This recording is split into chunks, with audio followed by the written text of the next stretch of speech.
Hello friends, അസ്സാമു അലൈക്കും, നമസ്കാരം. Welcome back to tales of Naju.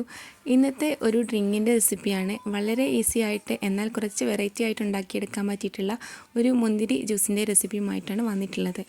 അപ്പോൾ ഈ ഒരു വെറൈറ്റി മുന്തിരി ജ്യൂസ് എങ്ങനെ ഉണ്ടാക്കിയെടുക്കാമെന്ന് വീഡിയോയിലേക്ക് പോകും. അപ്പോൾ വീഡിയോയിലേക്ക് പോകുന്നതിന് മുന്നേ ആയിട്ട് എൻ്റെ ചാനൽ ആദ്യമായിട്ട് കാണുന്ന ഏതെങ്കിലും കൂട്ടുകാരുണ്ടെങ്കിൽ ചാനൽ ഒന്ന് സബ്സ്ക്രൈബ് ചെയ്ത് സപ്പോർട്ട് ചെയ്യുക.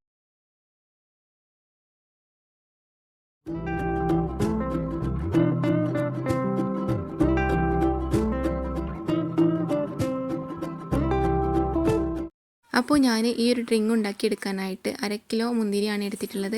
നമ്മൾ ജ്യൂസ് അടിക്കാനായിട്ട് യൂസ് ആക്കുന്ന ആ ഒരു മുന്തിരിയാണ് എടുത്തിട്ടുള്ളത്. ഇത് നന്നായിട്ട് ഇളം ചുടുവെള്ളത്തിൽ കഴുകിയെടുത്തതാണ്. അതിനുശേഷം നമുക്ക് ഒരു പാനിലേക്ക് കുറച്ച് വെള്ളം ഒഴിച്ച് കൊടുക്കുക. ഈ മുന്തിരി മുങ്ങിക്കിടക്കുന്ന അത്രത്തോളം വെള്ളം ഒഴിച്ച് കൊടുത്തിട്ടുണ്ട്. പിന്നെ ഇതിലേക്ക് ആവശ്യമായിട്ടുള്ള പഞ്ചസാര കൂടെ ചേർത്ത് കൊടുക്കുന്നുണ്ട്. ഞാനൊരു 1.5 കപ്പ് പഞ്ചസാരയാണ് ചേർത്ത് കൊടുത്തിട്ടുള്ളത്. അപ്പോൾ നിങ്ങൾക്ക് എത്രയാണോ ഡ്രിങ്കിന് മധുരം ആവശ്യമുള്ളത് അതിനനുസരിച്ച് പഞ്ചസാര ചേർത്ത് കൊടുക്കാവുന്നതാണ്. എന്നിട്ട് നന്നായിട്ടൊന്ന് മിക്സ് ചെയ്ത് കൊടുക്കുക.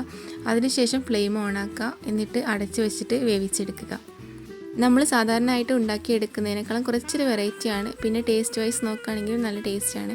അപ്പോൾ അതാ മുന്തിരിയുടെ തൊലിയൊക്കെ ഒന്ന് സെപ്പറേറ്റ് ആയിട്ട് വരുന്നുണ്ട്. കുറച്ച് നേരം കൂടെ ഒന്ന് കുക്ക് ചെയ്തെടുക്കുക. എന്നിട്ട് ഇതിൻ്റെ തൊലിയും അതുപോലെ അതിൻ്റെ ഉള്ളിലുള്ള പൾപ്പും വേറെ വേറെ ആവുന്ന ആ ഒരു രൂപത്തിലാവുന്ന സമയത്ത് ഫ്ലെയിം ഓഫാക്കിയെടുക്കുക. അപ്പോൾ ഇതാ നന്നായിട്ട് സെപ്പറേറ്റ് ആയി വന്നിട്ടുണ്ട്. പിന്നെ ഇതിൻ്റെ കളറ് നല്ല കളറാണ്. ഈ ഒരു പാത്രത്തിലായത് കാരണമാണ് കളറ് മനസ്സിലാവാത്തത്. പക്ഷേ ഈ ഒരു വൈറ്റ് തവി കൊണ്ട് ആക്കുന്ന സമയത്ത് മനസ്സിലാവുന്നുണ്ടല്ലോ ഇതിൻ്റെ കളർ എത്രത്തോളം ഈ വെള്ളത്തിലേക്ക് ഇറങ്ങി വന്നിട്ടുണ്ടെന്നുള്ള കാര്യം. അപ്പോൾ ഇനി ഇത് ഫ്ലെയിം ഓഫാക്കി എടുക്കുക. അതിനുശേഷം തണുക്കാനായിട്ട് മാറ്റി വയ്ക്കാം. അപ്പോൾ ഇത് ചൂടാറാനായിട്ട് കുറച്ച് സമയം വേണ്ടി വരും. അപ്പോൾ ചൂടാറിയതിന് ശേഷം മാത്രം ഇതിൽ നിന്നും ആവശ്യമായിട്ടുള്ള പൾപ്പ് മാത്രം ഒന്ന് സെപ്പറേറ്റ് ചെയ്തെടുക്കുക. അത് നമുക്ക് ജ്യൂസ് ഉണ്ടാക്കുന്ന സമയത്ത് അതിലേക്ക് ഇട്ട് കൊടുക്കാനായിട്ടാണ്. അപ്പോൾ ഞാനിതാ ഇതുപോലെ ഇതിൽ നിന്ന് സെപ്പറേറ്റ് ചെയ്തെടുക്കുന്നുണ്ട്. നമുക്ക് പെട്ടെന്ന് സെപ്പറേറ്റ് ചെയ്തെടുക്കാനായിട്ട് പറ്റും. അപ്പോൾ ഞാനിതിൽ 1/4 ഭാഗത്തോളം പൾപ്പ് എടുക്കുന്നുണ്ട്. പിന്നെ ബാക്കി പൾപ്പ് അതിൽ തന്നെ കിടന്നോട്ടെ. നമ്മൾ ജ്യൂസാക്കി എടുക്കുന്ന സമയത്ത് ആ പൾപ്പും കൂടെ അതിൽ മിക്സാക്കിയിട്ട് ജ്യൂസാക്കി എടുക്കുക. അപ്പോൾ ഞാനിതാ ഇതിൽ നിന്നും പൾപ്പ് ഇതുപോലെ വേർതിരിച്ച് എടുക്കുന്നുണ്ട്. ഇപ്പോൾ മുന്തിരിയുടെ സീസണാണല്ലോ, അതുകൊണ്ട് തന്നെ ഈ ഒരു വേനൽ ചൂടിന് ഈ ഒരു ഡ്രിങ്ക് മസ്റ്റായിട്ട് ട്രൈ ചെയ്ത് നോക്കാം. അപ്പോൾ ഞാനിതാ ഇതുപോലെ കുറച്ചൊക്കെ ഒന്ന് സെപ്പറേറ്റ് ആക്കി എടുക്കുന്നുണ്ട്.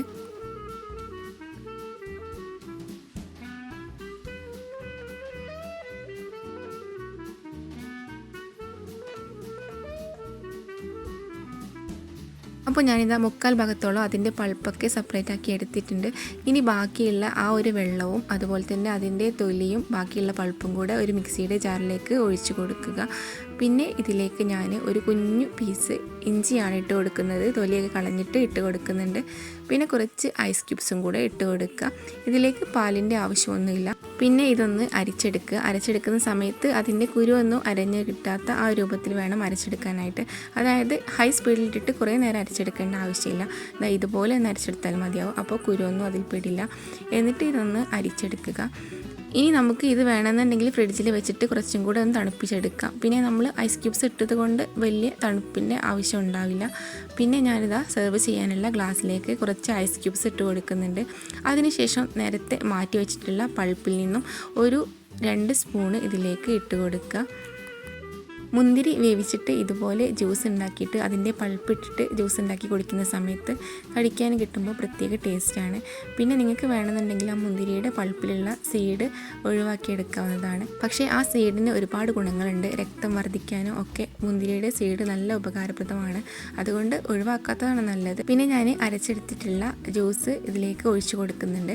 അതിനുശേഷം കുറച്ചും കൂടെ പൾപ്പ് ചേർത്ത് കൊടുക്കുന്നുണ്ട്. എന്നിട്ട് നന്നായിട്ട് മിക്സ് ചെയ്ത് കൊടുക്കുക. അപ്പോൾ നല്ല ടേസ്റ്റിയും അതുപോലെ തന്നെ വെറൈറ്റിയുമായിട്ടുള്ള മുന്തിരി ജ്യൂസ് റെഡി ആയിട്ടുണ്ട്. അപ്പോൾ നിങ്ങൾക്ക് എൻ്റെ വീഡിയോ ഇഷ്ടമാവുകയാണെങ്കിൽ ലൈക്ക് ചെയ്യുക, ഷെയർ ചെയ്യുക, അതുപോലെ തന്നെ നിങ്ങളുടെ കമൻറ്റുകളൊക്കെ അറിയിക്കുക. അപ്പോൾ കുറച്ച് നേരം കഴിയുന്ന സമയത്ത് ആ പൾപ്പ് താഴോട്ട് പോയിട്ട് ഇതുപോലെ ആവും. അപ്പോൾ നിങ്ങൾ കുടിക്കുന്ന സമയത്ത് വേണമെന്നുണ്ടെങ്കിൽ മിക്സ് ചെയ്തിട്ട് കുടിച്ചാൽ മതിയാവും. അപ്പോൾ ഇൻഷാ അല്ലാഹ് മറ്റൊരു വീഡിയോ ആയിട്ട് വീണ്ടും വരാം. അതുവരേക്കും ബൈ. Thanks for watching.